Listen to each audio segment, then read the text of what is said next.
जिंदगी के नजारे अगर आप लूटना चाहते हैं तो बहुत जरूरी है अपने अंदर की ईगो, अहंकार को त्याग दो।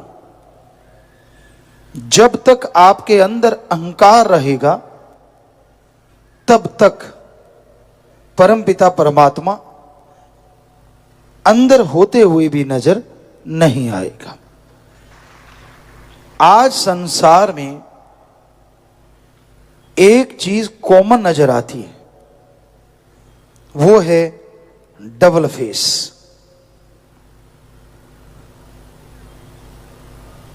इंसान दिखते कुछ और हैं, होते कुछ और हैं। जैसे कहावत है, हाथी के दांत खाने के और दिखाने के और। आज के दौर में कुछ ऐसा ही इंसानों के साथ है, लोगों के साथ है। यहां लोग दिखते कुछ और हैं, होते कुछ और हैं। सभी नहीं, पर ज्यादा गिनती ऐसे लोगों की है। मालिक के प्यारे भी हैं जो दिखते हैं वैसे ही होते हैं, पर उनके अलावा डबल फेस ज्यादा दुनिया में नजर आते हैं। और इसलिए किस पे भरोसा करें, किस पे भरोसा ना करें, आदमी सोचता रहता है। मासूम से चेहरे वाले, जिसे लोग क्यूट कहें या कुछ भी कहें, अंदर कितना गुनाह का आग का समुंदर लिए घूमते हैं ये कोई नहीं जानता। इसलिए आप किसी को देख के ये नहीं कह सकते कि ये इंसान कैसा है। पुराने समय में एक कहावत होती थी, पंजाबी में खास करके बड़ी मशहूर थी, आदमी का पता चलता है बा पे या रा पे। मतलब या तो उसके साथ व्यवहार हो, काफी व्यवहारिक मामले आपके चलते रहें, या फिर आप उसके साथ कोई लंबा रास्ता तय कर रहे हो। पहले लोग पैदल चलते थे तो 4-4, 5-5, 6-6 दिन चलते रहते थे कि भाई ये हो नहीं सकता कि 7 दिन कोई बंदा अपने अंदर डुप्लीकेट ही बना के रखे। वो जरूर जो है वो निकल के आएगा, और अगर व्यवहार पड़ गया उससे तो पता ही चल जाएगा साफ साफ कि ये आदमी है कैसा। इसलिए किसी के चेहरे पे मत जाइए। कौन सही है कौन गलत है ये आप व्यवहार से पता कर सकते हैं। जब इंसान का व्यवहार पड़ता है तो पता चलता है हाँ ये सही है गलत। संत सभी से प्यार करते हैं, चाहे कोई सही है चाहे कोई गलत है, क्योंकि वो समाज में आते ही प्यार मोहब्बत का संदेश देने हैं, प्यार मोहब्बत लुटाने हैं, ताकि इंसान खुशियों के काबिल बन सके। वो कभी किसी का पर्दा नहीं उठाते, प्यार से समझाते रहते हैं, बेटा मान जा ना कर, मान जा ना कर। सत्संग में समझाते हैं, जिसके अच्छे भाग्य होते हैं सिमरन करे, सेवा करे, संतों के रूप में आके ईश्वर उन्हें समझाते हैं, रोकते हैं, रुक जा रुक जा रुक जा, तेरे लिए दलदल आने वाली है, तेरे लिए गलत होने वाला है। कई समझ के मान जाते हैं और अपने आप को बदल लेते हैं। वो हमेशा खुशियों से जुड़े रहते हैं। कई ऐसे होते हैं, बागड़ी में कहते को मानो नहीं, कि मैं तो मानूंगा ही नहीं चाहे कुछ हो जाए। संत फिर भी अपनी बात कहने से बाज नहीं आती, वो कहते ही रहेंगे मान जा बेटा। लेकिन उसके अंदर ऐसा होता है, मन जालिम इतना उस पर छाया होता है कि उसको लगता नहीं ये मैं अगर छोड़ दिया तो मेरी जिंदगी खत्म हो जाएगी। और इसलिए उनके मन के पीछे लग के वो नरकों की दलदल में फंसते चले जाते हैं, फंसते चले जाते हैं। बेचैनी, टेंशन, परेशानी उनके पल्ले पड़ जाती है, चेहरे का नूर उड़ जाता है। रंग गोरा चिट्टा हो, नैन नक्श सुंदर हो, ये खूबसूरती नहीं होती। चेहरा दग दग करता हो, नूर उसमें से झलक रहा हो, कोई टेंशन नहीं, कोई परेशानी नहीं, मस्त मौला, खुश, वो सांवला क्यों ना हो, वो सबसे सुंदर लगता है और दिलों को भा जाता है। तो रंग तो भगवान के दिए, काला भी हैं, पीले भी हैं, गोरे भी हैं, गेहुआ भी हैं, पता नहीं कितने तरह के कलर हैं इस दुनिया में। लेकिन जिनके चेहरे बेरुखे हैं, बेरौनके हैं, साफ पता चल जाता है। चेहरे को देखो, रौनक है ही नहीं, पता चल जाता है इतनी टेंशन, इतनी परेशानी, ये गलत काम, वो गलत काम, सारा दिन इसी में खचत। संतों से आप अपने आप को नहीं छुपा सकते। कहावत है, दाई से पेट कैसे छुपाओगे? बच्चा जनना होता है और दाई से पेट कैसे छुपाया जा सकता है? उसी तरह फकीर जो होता है वो सतगुरु अल्लाह वाहिगुरु राम का नुमाइंदा होता है, और वो भगवान जी फकीर को निगाह देते हैं। जब वो निगाह मारते हैं तो पता चल जाता है कौन किस खसलत का मालिक है, कौन सी दुकान किस चीज की बनी हुई है, और दिखावा क्या है, अंदर क्या है। तो इसलिए अपने आप को बदल डालो। अगर उसकी रहमतों को बेहिसाब पाना है, अगर उसके रहमो करम को हासिल करके मालामाल होना है, तो एक कहावत है कि गुरु पीर फकीर जो सच्चा हो, जो खुद कुछ लेता नहीं, कोई इच्छा नहीं रखता, आपके भले के लिए, आपके सुख के लिए हर कर्म करता है, जब ऐसा गुरु मिल जाए तो शिष्य को अंधा बहरा गूंगा बन के चलना होता है।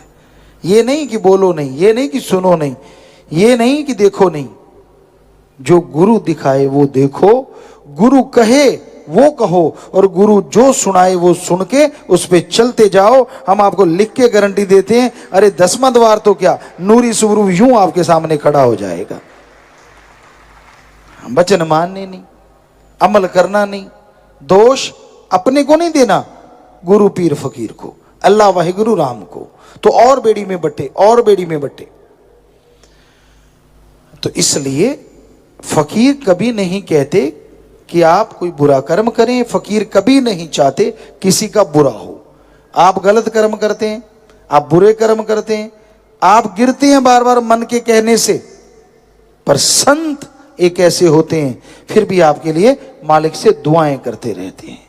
हे ईश्वर, ये तेरे नादान हैं, मूर्ख हैं, नहीं समझते, पर तू तो दया का सागर है, दया करता रहे, रहमत करता रहे। बस आगे मालिक जाने और आप जाने। फकीरों का काम, अगर वो माँ बाप बनते हैं दोनों जहान के, तो दोनों जहान में उनकी संभाल करना भी फकीर का फर्ज बन जाता है। इसलिए वो अपने बच्चों को कभी भी बद्दुआ नहीं देते, किसी को भी नहीं देते, सबका भला करते ही नहीं, भला सोचते रहते हैं। आप क्या सोचते हो वो आप मर्जी के मालिक, और संत जो सोचते हैं वो यही होता है कि मालिक सबका भला करे। गलत कर्म करने से आपको रोके, बुरे विचारों से आपके दिलो दिमाग को साफ करे, आपको हिम्मत दे, ताकि आप नेकी पे, भलाई पे चलते हुए तमाम खुशियां हासिल करें जिसके आप हकदार हैं, और वो खुशियां भी आपको मिलें जिसके अभी आप हकदार नहीं पर बन सकते हैं। परम पिता परमात्मा कण कण में, जर्रे जर्रे में जो मौजूद है, हर किसी के दिलो दिमाग की वो जानता है। कौन इंसान परम पिता परमात्मा से प्यार करता है और कौन सिर्फ दिखावे में यकीन रखता है। जरूरी है श्रद्धा भावना से उस प्रभु को याद किया जाए, क्योंकि जितनी श्रद्धा भावना से आप उसे याद करेंगे, उतना ही वो ज्यादा खुशियां बख्शेगा, गम दुख दर्द चिंताओं को मिटा डालेगा और इस काबिल आपको बना देगा कि अंदर बाहर उसके रहमो करम के नजारे मिलने शुरू हो जाएंगे। भावना शुद्ध होना अति जरूरी है। उसको दिखावा पसंद नहीं, ना ही वो अकल चतुराई से मिलता है, धर्म जात मजहब से मिलता है। उसको पाने का तो एक ही तरीका है, उसे शुद्ध भावना से याद किया जाए, उसकी याद में तड़पा जाए तो वो जरूर मिलता है। उसकी याद में तड़पने का तरीका संत पीर फकीर बताते हैं कि अगर आप परम पिता परमात्मा की याद में तड़पना चाहते हो, सबसे पहले सुमरन करो, दृढ़ यकीन वाले बनो, वचनों के पक्के रहो और कभी किसी का दिल ना दुखाओ। मालिक से मालिक को मांगते रहो, मालिक से मालिक की सृष्टि का भला मांगो। दिल में छल कपट दुई द्वेष मत रखो, डबल फेस मत बनो, दिखते कुछ और हो करते कुछ और हो, खड़े कहीं और हो करते दिखाते कुछ और हो, चल कुछ और रहा होता है। तो ऐसी भावनाएं जो लोग रखते हैं, ना उनका भला ना उनके परिवार का भला। सत्संग एक ऐसा तीर्थ होता है, साईं मस्ताना जी महाराज के वचन, परम पिता शास्त्राम जी महाराज के वचन कि ये सत्संग यहां रोजाना चलता रहता है। ये एरिया, ये क्षेत्र ऐसी जगह होता है कि यहां भक्ति की चंद बातें भी पता नहीं कितनी खुशियां दे जाएं और पूरी नियत की एक बात पता नहीं कितने गुनाहों से आपको भर दे। इसलिए आप हमेशा नेकी की बातें करें, मालिक के प्यार मोहब्बत की बातें करें, उसकी दया में रहमत की बातें करें, ताकि उसकी तमाम खुशियां आपकी झोलियों में आ जाएं। ज्यों ज्यों उसका रहमो करम आपकी झोली में आता है, वैसे वैसे आपके गम, आपके दुख, आपके दर्द, आपकी चिंताएं उड़ती चली जाती हैं।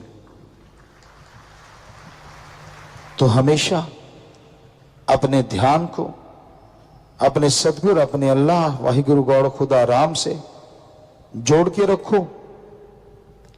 वो किसी के किसी भी चीज का भूखा नहीं, पर उसे अगर पाना है तो अपनी भावना, अपनी श्रद्धा इस काबिल बना दो कि वो आपको मिल जाए। दिखावे ढोंग मत करो, क्योंकि ढकोसले जितने करोगे उतने दुखी रहोगे, परेशान रहोगे, चैन की नींद नहीं आएगी और पता नहीं कौन सी बीमारी क्या रूप धारण कर ले और क्या हो जाए। एक गाना सुना करते थे हम, बहुत पहले आया था। कई बार कई लेखक ऐसा लिख देते हैं जो बड़ा पक्का होता है, रब नाल ठगियां क्यों मारे बंदिया, तो दिन रात पाप च गुजारे बंदिया। वाकई आज का इंसान भगवान को तुच्छ समझता है, समझते ही कुछ नहीं। लिपापोती करो, दिखावा करो, ये कर दो वो कर दो, भगवान जी खुश। ये नहीं पता तेरे जैसे लाखों अरबों खोपड़े उसने बनाए और तू अपनी इस छोटी सी खोपड़ी से उसको छलने चला है। अपने आप को छल रहा है तू। जितनी देर चल रहा है, चारपाई पे लेट गया, हिलना जुलना बंद हो गया, बड़ा याद करेगा तू। ओ भगवान, मैंने गलती की, मैंने ये किया, मैंने वो किया। तब तो चारपाई पे लेट गया ना, उससे पहले तो नहीं माना। तब तो अहंकार ही अहंकार, ना जी मैं थोड़ी ना पता चलने देता हूं, उसको सब मालूम होता है। पर वो किसी को बुरा नहीं कहता, किसी का पर्दा नहीं उठाता। इसका मतलब ये नहीं होता कि आपने उसको बुद्धू बना दिया। इसका मतलब ये होता है कि आप अपने पांव पे खुद को लहाड़ा मार रहे हैं। इसलिए बुरे कामों से बच के रहो। कुछ नहीं पड़ा इन चीजों में, सारी दुनिया खप खप के मर गई। अगर मालिक अल्लाह वाहिगुरु की भक्ति में लगे हो तो सिर्फ भक्ति में लगे रहो, बुराइयों को छोड़ जाओ, उनका संग ना करो, उनकी सोहबत ना करो, अल्लाह वाहिगुरु राम की भक्ति इबादत करो।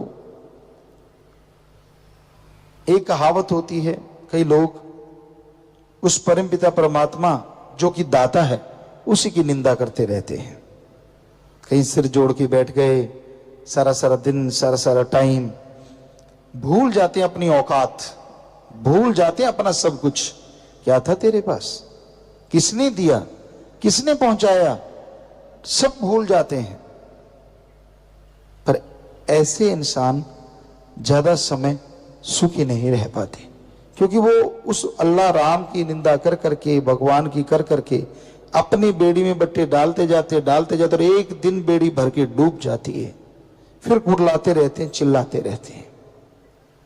तो ऐसे कर्म करने वालों के लिए दाता रहबर ने भजन बनाया, कर्म करो खोटे पड़ेंगे बड़े सोटे, किसी पूछनी नहीं बात रे, कि मान जाइए मत कीजिए ऐसे कर्म, वरना उसकी बेआवाज लाठी पड़ेगी और आवाज ही आवाज रह जाएगी। तो संतों का काम समझाना होता है, बताना होता है। चतर चालाकी संतों से, फकीरों से करते हो, डबल फेसेस, ट्रिपल फेस, कितना कहें, कितने फेस होते हैं लोगों के, दिखते कुछ और, दिखाते कुछ और, कहते कुछ और, सोचते कुछ और, करते कुछ और। गिरगिट भी शर्मा के गायब हो गया। आज की दुनिया में लोग इतने ज्यादा चालबाज, पल पल में रंग बदलने वाले बन गए। ठीक है, आपकी मर्जी है, हमारा तो बताना फर्ज है। सुधर जाओगे तो जो जिंदगी रह रही है उसमें खुशियां पालोगे, नहीं सुधरोगे तो नरक यहां भी तैयार और आगे भी तैयार है। कई कह देते हैं कि जिसने गुरुमंत्र ले लिया साईं मस्ताना जी महाराज के वचन, एक पैर यहां वहां, दो पैर में जगह है, एक यहां है तो एक वहां है, काफी दूरी तय करनी है दूसरे पैर तक जाने के लिए। अगर भक्ति करते हो, वचनों के पक्के हो, तो वाकई कोई दूरी नहीं, एक पैर यहां रखा और दूसरा वहां पहुंचोगे सीधा सचखंड। और अगर करते रहे छल कपट, यहां तो चलो कोई बात नहीं, पर्दा है, रूहानी मंडलों पे आपको उल्टा लटकाया जाएगा। कई सोचते हैं जिसने नाम लिया क्या उसको भी? जी हां, जो वचनों के परखच्चे उड़ाते हैं बल्कि वो तो ज्यादा गुनाहगार हो जाते हैं। एक होता है अनजाने में पाप कर्म करता है, एक अच्छी तरह पढ़ा लिखा जानबूझ के यानी भक्ति करता है, पता है सेवा सुमन सत्संग का, फिर भी गलतियां करता है, फिर भी गुनाह करता है। तो बाकी रूहें पास से जाएंगी। जिनसे आज शर्म कर रहे हो, जिनसे सोचते हो कि मैं छुपा लेता हूं, वो रूहें पास से गुजरेंगी और आप लटके हुए होंगे। कहेंगे अच्छा इसने वो गुल खिला रखे हैं। स्क्रीन की तरह आपकी सारी चीजें वहां डायरेक्ट चल रही होंगी, रूहें खड़के भी देख सकेंगे कि इसके ये गुनाह है। फिर कैसे छुपाओगे बताइए? यहां तो चलो कमरे के अंदर चालाकी से माइंड का यूज करके आप कुछ ना कुछ करते ही रहते हैं, चालबाज बनते हैं। कमरे के अंदर जाके हंसदे ने खिलखिले जेड़े रोवण गए यार कल नो, जमाने लेखा लेना फड़के तलवार कल नो। हंसी आती है ना फकीरों के बचनों पे, ऐसा टाइम आ जाएगा रोना भूल जाओगे, हंसना तो दूर की बातें हैं। हंसना तो क्या, हमारा काम तो बताना है। अच्छा है सत्संग ध्यान से सुन के अपने कर्मों को बदल लो, नहीं बदलते तो यहीं भी वो तमाशा बन सकता है। हमारा काम है आगाह करना, सावधान करना। आगे कोई माने ना माने उसकी मर्जी है, हर कोई मर्जी का मालिक है। इस घोर कलयुग में इंसान मन इंद्रियों के गुलाम है, उसी में दिन रात फंसे रहते हैं, उलझे रहते हैं। किसी को काम वासना तो किसी को क्रोध, किसी को लोभ मोह, किसी को अहंकार, मन और माया। ऐसा चक्र घिन्नी करते हैं, इस तरह अपने में उलझा लेते हैं कि मालिक की और नेकी की बातों को पास फटकने नहीं देते। इंसान उलझे रहते हैं, इन्हीं सातों के चक्कर में, इन्हीं के चक्रव्यूह में फंसे रहते हैं। उस भगवान को, अल्लाह, राम, ईश्वर, गॉड, खुदा, रब को याद करना, उससे इतनी प्रीत रखना, इतना प्यार रखना कि उसके बिना आंखों में कोई आने ही ना पाए। कोई ऐसा कर पाता है, बहुत मुश्किल है। दुनियादारी की हवा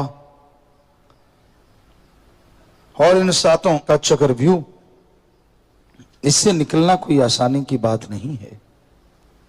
भाग्यशाली हैं जो इनसे निकल के सतगुरु अल्लाह राम से प्यार करते हैं, मोहब्बत करते हैं।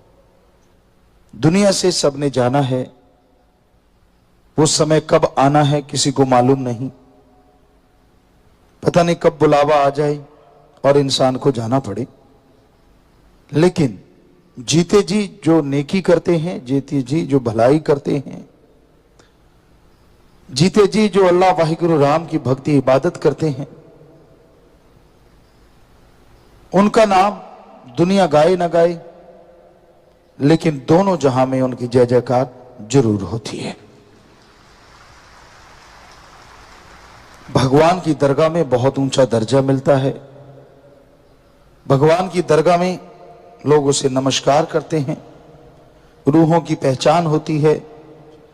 हर कोई सजदा करता है, वाह यार ये ओढ़ निभा गया। यानी जैसी भगवान से प्रीत लगाई वैसी आखिर तक निभा देना, यही बहादुरी है। इसमें तरह तरह की रुकावटें आती हैं। कभी बाल बच्चों का चक्कर, वो ढंग से नहीं खिला पिला रहे, कभी खुद का परेशानियां, कभी जमीन जायदाद का चक्कर, बहुत सी घरेलू परेशानियों से आदमी घिरा रहता है। तभी तो गुरु साहिबानों ने फरमाया, बदकुआरी ना थी ये ही पछुताओ, कि जब बचपन होता है वो अपने आप में एक अलग ही मस्त जिंदगी होती है। हर किसी के साथ तो नहीं, क्योंकि कईयों के बचपन बड़े दुखदाई गुजरे हैं, पर ज्यादातर इंसान अगर देखे तो बचपन में जो वो बेफिक्र था, बिना टेंशन के, बिना किसी दुख दर्द के, बिना परेशानी के, खेलना कूदना, जो मांगा मिल जाना, या जो खाने को चाहिए मिला, नहीं मिला तो भी जैसा मिला फिर भी ठीक। लेकिन जैसे जैसे बड़ा होता गया, काम वासना के चक्कर में, विषय विकारों के चक्कर में हत्थे से उखड़ता गया। कबीलदारी ने चारों तरफ से घेर लिया, बीच में दांव लगाता है, बीच में भागा दौड़ी करता है, बीच में धोखा देता है, धोखा खाता है, पता नहीं क्या क्या होता रहता है। अपनी जिंदगी में अगर आप निगाह मार के देखेंगे तो आपको लगेगा एक जबरदस्त स्टोरी है, एक जबरदस्त कहानी है जो हर बंदे के साथ बीती है। किसी की सुखमय है तो किसी की दुखदाई है, लेकिन भाग्यशाली धन्य वो मां बाप जिनके बच्चों ने मालिक से प्रीत ओढ़ निभाई है।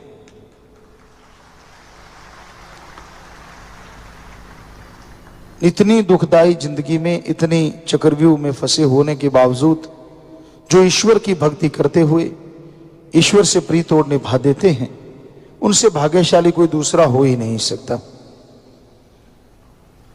और उनकी वजह से जब वो ओढ़ निभा के जाते हैं तो आगे दरगाह में जो रूहें फंसी होती हैं या किसी जूनों में, तो मालिक रहमो करम करके पूर्ण गुरु पीर फकीर की उस रूह को हुक्म दे देते हैं कि अपनी रूहों को साथ ले जा।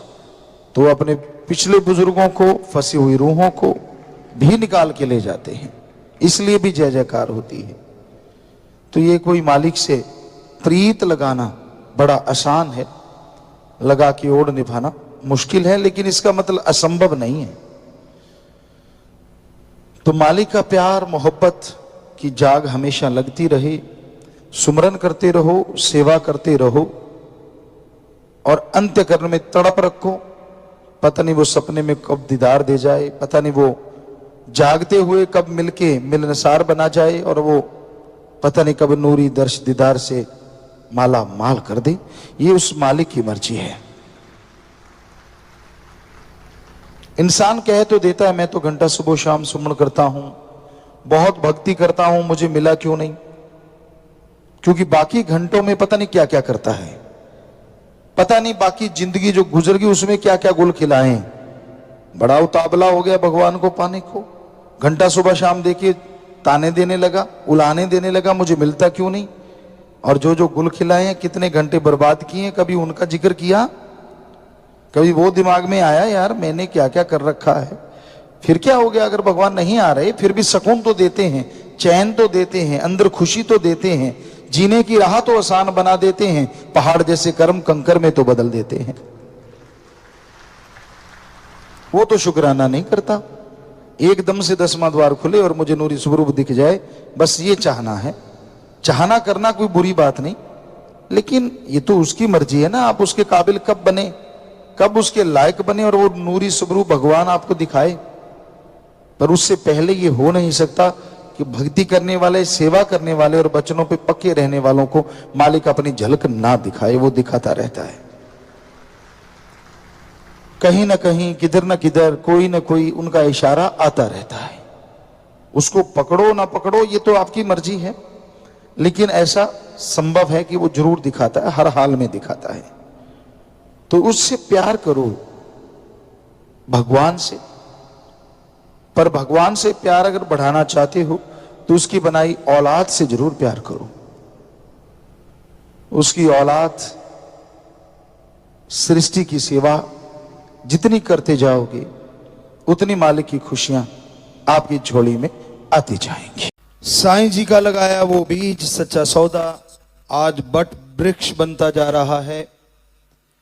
पूरी दुनिया में राम नाम लोग गाने लगे हैं, नशा छोड़ने, बुराइयां छोड़ने और अपनी टूटी तार फिर से परमपिता परमात्मा से जोड़ने सच्चे सौदे में लोग आते हैं। और मालिक से यही दुआ है कि उनकी वो तार फिर से जुड़ जाए और उनको वो दातार फिर से मिल जाए। तो बात करते हैं साईं जी दाता रहबर के रहमो करम की। घोर कलयुग है और उनके वचन इस जलते बलते भट में, इस घोर कलयुग में ऐसे काम करते हैं जैसे तपती हुई रेगिस्तान की धरती पे पहले रिमझिम बरसात होने लग जाए, उसमें से फिर एक बड़ी खुशबू सी उठने लगती है, बड़ी सौंधी सौंधी खुशबू, बड़ी मीठी मीठी खुशबू आने लगती है, क्योंकि बालू रेत अपने आप में बड़ा साफ होता है। एक तरह की एक खुम्बी होती है मशरूम, वो सिर्फ और सिर्फ उन्हीं जगहों पे खिलती है यहाँ कोई गंदगी ना हो, कुछ भी ना हो। और हमने चेक करवाया था कि इसमें क्या है, तो सबसे ज्यादा उसमें मिनरल्स और विटामिन्स होते हैं, बहुत सारे, और वो पैदा ही ऐसी होती है, उसका कोई बीज नहीं होता। पटन खुम्ब वगैरह उससे बनाई है, कोशिश की गई है, वो एक अलग चीज है। लेकिन वो जो नेचुरल उगती है वो ऊपर से बिल्कुल यूं अंडाकार होती है और उसकी टहनी जो नीचे जो डंठल होता है वो लंबा होता है, और उसका टेस्ट बनाने वाले के ऊपर निर्भर करता है क्या गजब का होता है। और वो होती हमेशा टीले हैं उसके ऐसी नीची जगह पे, यहाँ पानी आता हो बरसातों के मौसम में। तो आपने देखा होगा जो कभी सज्जन गए हो तो राजस्थान के रोड पे कई बच्चे उसकी माला बना के खड़े होते कि ये ले लो। तो हम जब राजस्थान में सत्संग करने जाते थे तो वो कहीं मिल जाते तो वो लिया करते थे कि भाई ये तो जरूर ले लेना। कुदरत ने क्या क्या बना रखा और साईं जी ने भी ऐसी जगह ही चुनी।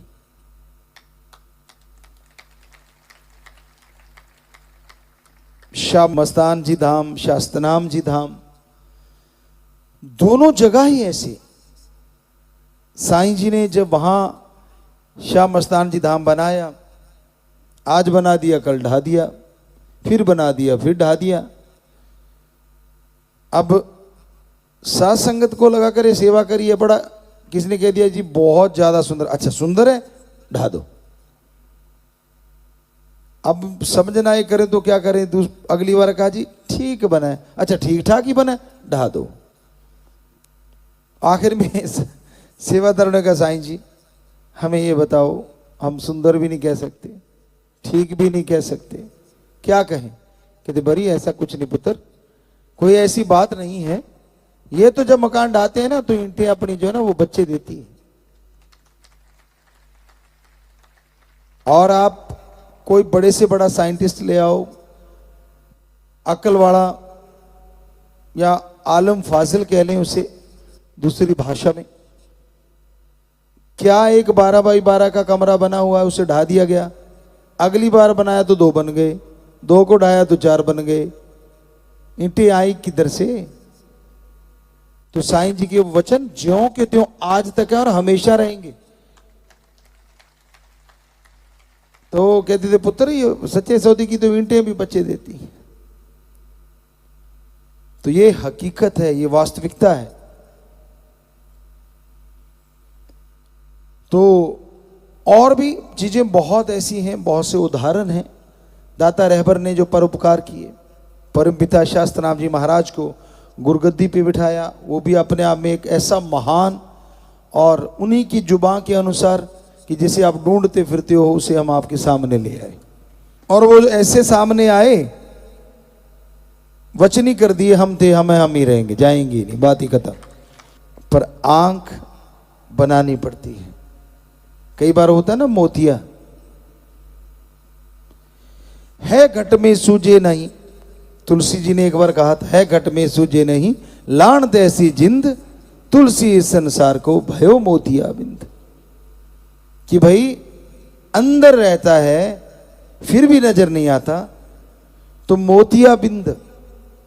आजकल तो शायद लेजर से होने लग गई हैं या नई नई टेक्निक आ गई हैं, पर आपको पता दिसंबर में ऑपरेशन होते हैं तो वो एक छिलका सा आ जाता है, बिल्कुल स्टार जो आंखों के बीच में हमारी निगाह का केंद्र है, तो उसमें फिर वो धुंधला दिखने लगता है, उसको निकाल देते हैं, साफ दिखने लग जाता है।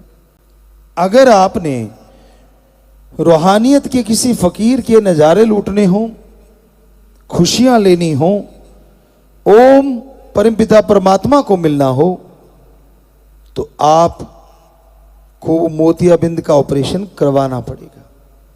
काम वासना, क्रोध, लोभ, मोह, अहंकार, मन, माया, गम, दुख, दर्द, चिंता, टेंशन, परेशानियां, यानी ये 5-7 तो मेन पेड़ हैं, आगे इनकी ये टहनियां हैं।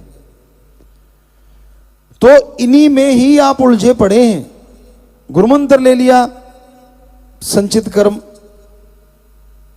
जो पड़े हैं उसको खत्म करने का तरीका मिल गया, और इस जन्म में गुरुमंत्र से पहले जो कर्म कर बैठे जाने अनजाने में, जब गुरु मुआफी दिलवाता है तो मालिक उसी समय इस जन्म के उन कर्मों को तो काट देता है। रही बात संचित कर्म, वो लाखों जोनियां हैं, 84 लाख, तो उनके जो जुड़े कर्म एक एक भी करे तो 84 लाख बनते हैं। अच्छे हैं तो खुशी मिलनी है, लेकिन अगर सुमरण करो तो बुरे कटेंगे और अच्छे और अच्छे बन जाएंगे। सतगुरु वो बेपरवाह साईं मस्ताना जी दाता ने क्या गजब का ये डेरा बनाया है, क्या गजब का वो गुरु मंत्र, मेथड ऑफ मेडिटेशन, चाहे आदिकाल से चला हो, पर उसको कितने छोटे रूप में लेके आए। अगर आपको कहें कि आप 2 क्विंटल दूध ले लो और सारे का फायदा लेना है, तो आप नहीं ले पाते, क्योंकि 2 दिन में, गर्मी में तो 1 दिन में खट्टा हो जाएगा।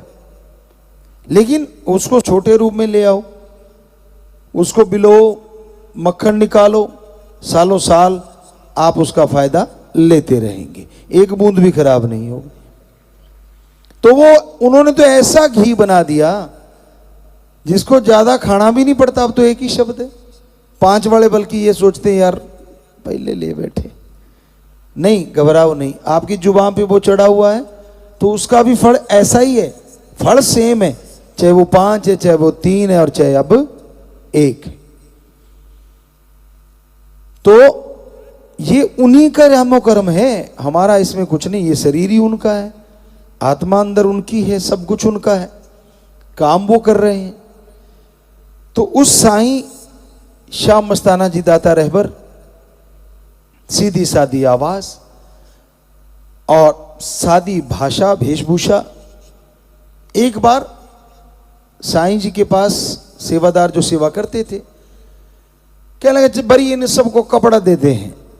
तो कपड़ा मंगवाया गया, खूब थान, कईयों को थान दे दिए, किसी को काट के दे दिया, उनकी मौज। वो किसी में तब क्योंकि थोड़ा सा बिल्कुल ऐसे बैठ के थोड़ी साथ संगत थी, कुछ लोग हुआ करते थे पहले 100 में फिर हजारों में, चलो उनकी रजा। तो कहने लगे साईं जी आप तो टाकी वाले पहनते हो और हमें आप ये थानों के थान रेशमी कपड़े, इतने बढ़िया सुंदर कपड़े देते हो।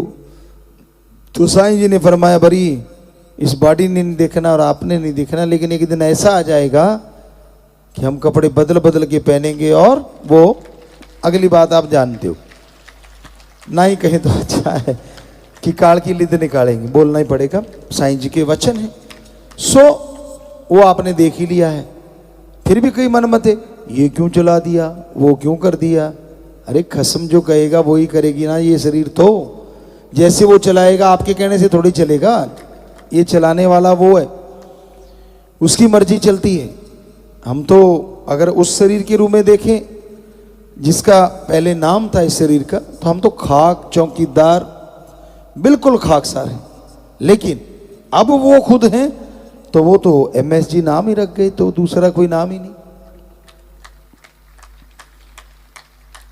तो बेपरवाह जी ने फरमाया, अब कईयों को ये लगता है हम गाने क्यों लगे, बाहर भजन चल रहे थे। अब तो कबीराज फिर भी काफ़ी अच्छा गाते हैं, मतलब हमने देखा आप भी हैं, बीच में चलता है काम, कोई बात नहीं, लौटी बाजा बजता है। तो उस समय ये था कि हम मजलिस में बैठे थे दोनों और भजन गाया और बेपरवाह जी ने ट्यून बनाई हुई थी। वो जिस ट्यून पे बनाया वो इतना लटका दिया ढोलकी वाले ने उस ताल को। अब हम कहते टेम्पो अप रखो, वो डाउन करता गया करता गया करता गया, और गाने वाला भी लटकता गया लटकता गया लटकता गया। उन्होंने हमें देखा, हमने उनको देखा, तो मुस्कुराए दोनों एक दूसरे को देख के। तो रास्ते में कुछ नहीं बोले, अंदर आ गए, चारपाई पे बेपरवाह जी बैठ जाते या लेट जाते, हम साथ में कुर्सी रख लेते। तो बेपरवाह जी कहने लगे पहले आपको पता है 2-4 आया सामान, वो अपने बच्चों के लिए प्यार ही होता है, कहते ना माँ दिया गाड़ा क्यों दिया नाड़ा, पंजाबी की एक कहावत है। तो पहले वो 2-3 क्यों दिया नाड़ा आई हैं, फिर कहने लगे बिल्कुल बिल्कुल ऐसे कर दिया। काफ़ी देर बेपरवाह जी, हमने कहा हाँ जी बिल्कुल, हम तो आप देख रहे थे। कहते वही तो कह रहे हैं कि आप तो देखी जाते सी, पर आप करिए कि हूँ अगले टोकते हैं, दिल टुटूगा ਉਹਦਾ। पर कहते अच्छे भले कविराज है, मतलब ये भी नहीं, क्योंकि गाने वाले वो गाते ही थे लगभग डेली टाइप। तो बेपरवाह जी कहने लगे छड़ परे, आपा लिखांगे, आपा गावांगे, आपा बजवावांगे, आपा बजावांगे, आपा ही सारा काम करने पैणगे सारे। तो पास में एक सज्जन खड़े थे, मतलब उसने बड़े अजीब तरीके से पूछा, हैं पिताजी आप करोगे? नहीं, कहते और तू करेगा? हम ही करेंगे। वो मतलब अगर एक वैज्ञानिक विधि से देखें या उस नज़रिए से देखें तो यूं लग रहा था कि भाई मतलब बेपरवाह जी तो हम बाजू पकड़ के लाते थे, तो आपने देखा ही होगा साईं दा हथ साढ़े हथ विच है, वो हमने ऐसे नहीं बनाया, हमने रियलिटी ही ज़्यादातर गाई है और गाएंगे। एक एक शब्द लगभग 100% रियल होता है। तो बेपरवाह जी को वो शुरू में देख के उन्होंने शायद ऐसा सोचा, और फिर देख लो कैसे वो प्रोग्राम बना।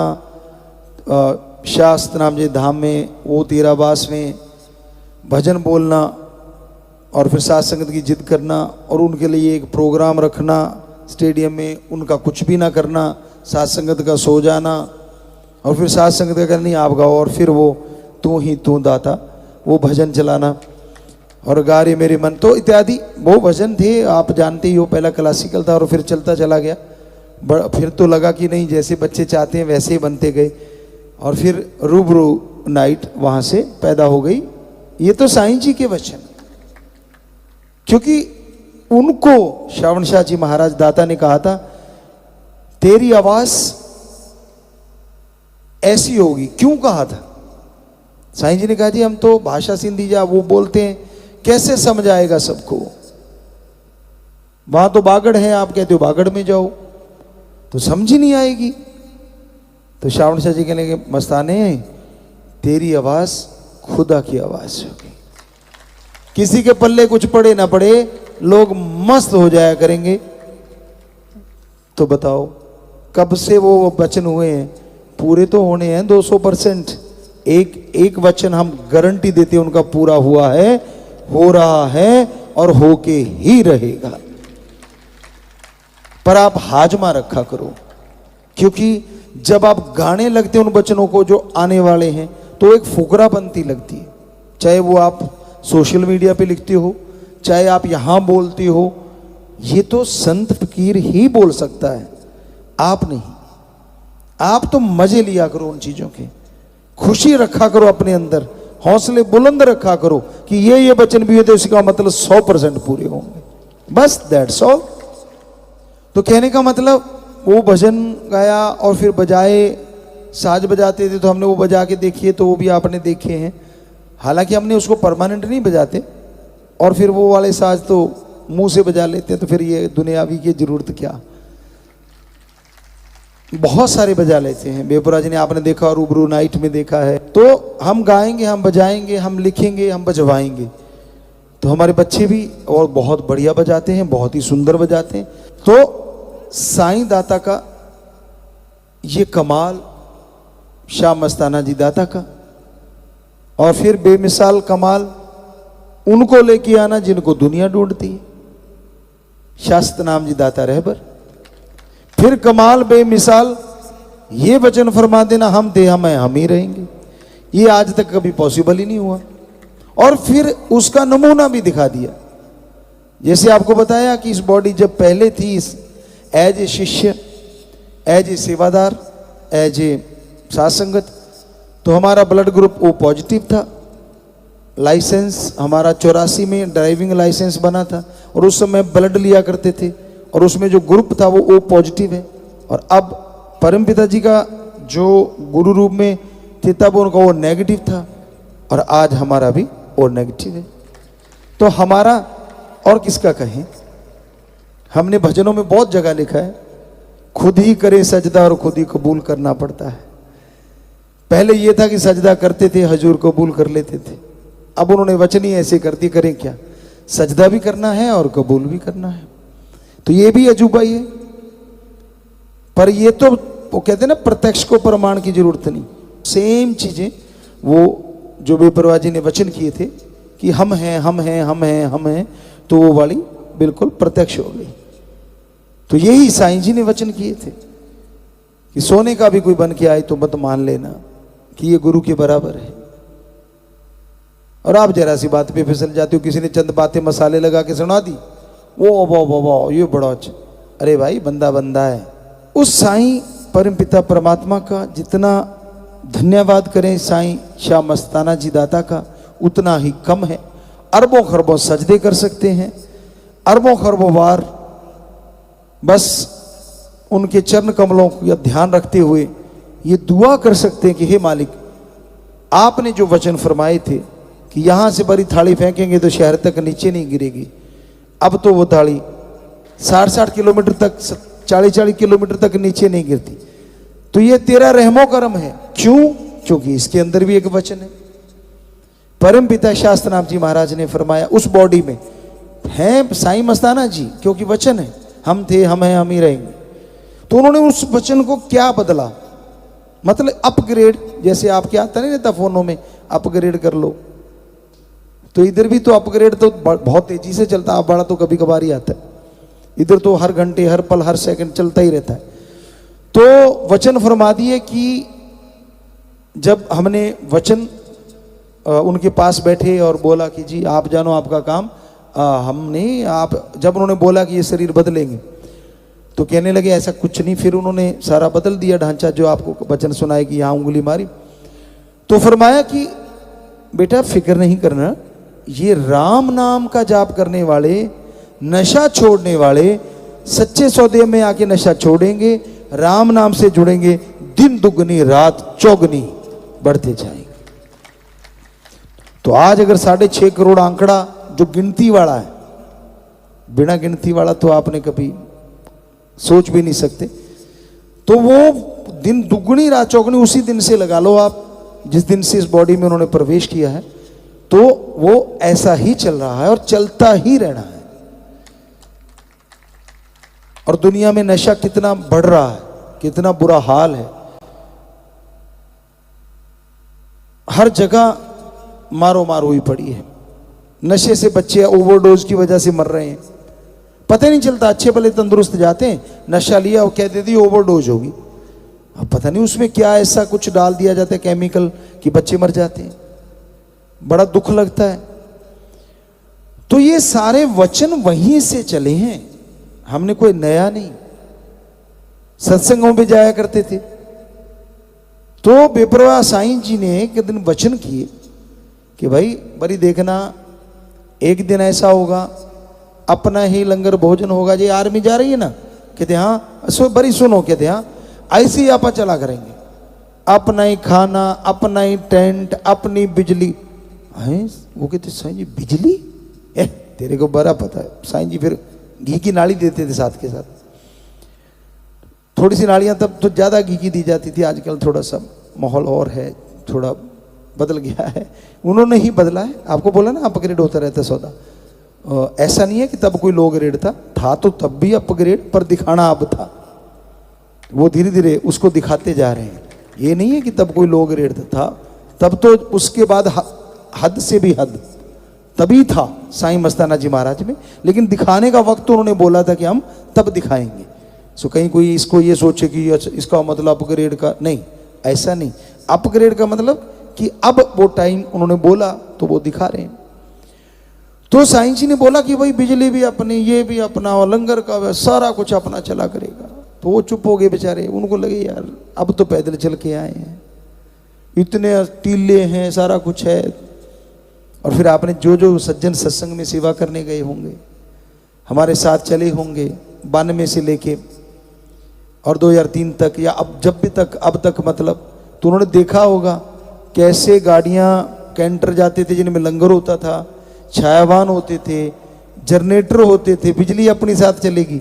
एक छोटा सा जनरेटर वहां भी लगाते जहां जंगल में रुकते थे, क्योंकि हम लगभग 13 साल तो टेंटों में रहे हैं, जिंदगी गुजारी है, क्योंकि वहां टेंट होता था हमारा भी, और सारे सेवादारों के टेंट, या छायावान या फिर आसमान और धरती बिछोना। और वहां इतनी लाइट जरूर किया करते थे, वो एक जनरेटर लगा लेते थे वहां, और हम एक पंखा, गर्मी का मौसम होता था तो एक पंखा, पहले तो दूसरा था, छोटा सा पंखा होता था, और फिर एक था पैक हो जाता था डिब्बे में, तो उसको पैक कर लेते थे और वहां जाके खोल लेते थे रात को।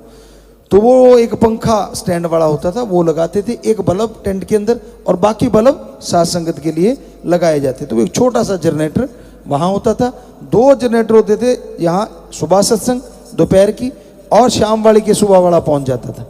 उनको क्या भगदड़ पड़ी होती थी कि अच्छा 200-300 किलोमीटर भी जाना है, और ये तीसरी जगह जाके हमने ही जनरेटर भी होना चाहिए, शायवान भी होने चाहिए। कई बार मालिक ने भी किया ऐसा खेल कि वो पता नहीं किसने किया, ये तो राम ही जाने, तो वो टेंट एकदम ही इकट्ठे हो गए एक जगह। तो हर वचन उन्होंने जो किया फिर दूसरी बॉडी में किया, और अब तो उन्हीं वही हैं तो कर रहे हैं, तो वो पूरा हुआ था, है और होएगा। बात है वही बात, जो दृढ़ यकीन रखेंगे, दृढ़ यकीन, वचनों पे पक्का, ये रहना बहुत जरूरी है। और बड़ा मुश्किल है इस कलयुग में, क्योंकि मन बड़ा जाले में, कहते यार क्या फर्क पड़ता है, दुनिया ऐश लूट रही है, तू रह जाएगा। इसलिए मन ऐसे चक्कर चलवाता है कि आदमी के होश भूल जाते हैं। हम आपको कह रहे थे कि हम सजदा करते हैं कि बेपरवाह जी का गांव, वहां से शायद 4-5 किलोमीटर होगा मे भी, मेन रोड से जलालना साहब। तो वहां गुजरते हुए भी हम सजदा करते थे कि मेरे सतगुरु का ये गांव है यार, कभी इस रोड पे गुजरे होंगे, इस पे चले होंगे, यूं। और आगे एक नहर आती थी, वहां सजदा करते थे। और फिर 13 पास का तो पूछो मत, इतना अदब सत्कार। और तभी शायद उन्होंने इसको चुना। आदमी भूल ही जाता है कई बार कि मैं कहाँ हूं। तो ऐसा नहीं होना चाहिए, क्योंकि आप उस ओम हरि अल्लाह राम को मानते हो, तो उसको दिखाने वाले तो साईं शाह मस्तान जी दाता हैं। किसी ने अच्छी कव्वाली में गाया था कि आप अल्लाह अल्लाह करते हैं, अरे मैं तो अपने पीर को जानता हूं, क्योंकि पीर पहले जन्मा, अल्लाह तो कल जन्मा है मेरे लिए। आपने जब तक राम का नाम नहीं लिया, आप जानते थे भगवान किधर रहता है। तो मतलब पहले तो गुरु पैदा हुआ, कहता मेरे लिए, वो तो कल बना है। मतलब वो तो जब मैं उससे जुड़ा हूं तब मुझे पता चला है। तो कुछ भी बन जाओ, दीनता नम्रता आदमी का गहना होना चाहिए। ये साईं जी के वचन हैं। अहंकार आया नहीं और सौदा बिखरा नहीं। इसलिए दीनता नम्रता का पल्ला ना छोड़ो। ऐसे ही साईं मस्ताना जी दाता रहबर का दर है, दीनता नम्रता रखो, अहंकार ना आने दो। उनके हाथ में डोर है, वो काटता रहता है, पतंगे नहीं, आपके भयानक कर्मों को। तो कैसे काट देता है वो। इसलिए असी कुछ होर बन गए वाली बात नहीं होनी चाहिए, बल्कि ये होना चाहिए, अगर सेवा में आप आगे बढ़ रहे हो, कि मैं और दीन हो गया, मैं और नम्र हो गया। यकीन मानो पतंग काटेगी, कटेगी नहीं, वरना कटने का डर हो जाता है। दीनता नम्रता गहने होने चाहिए।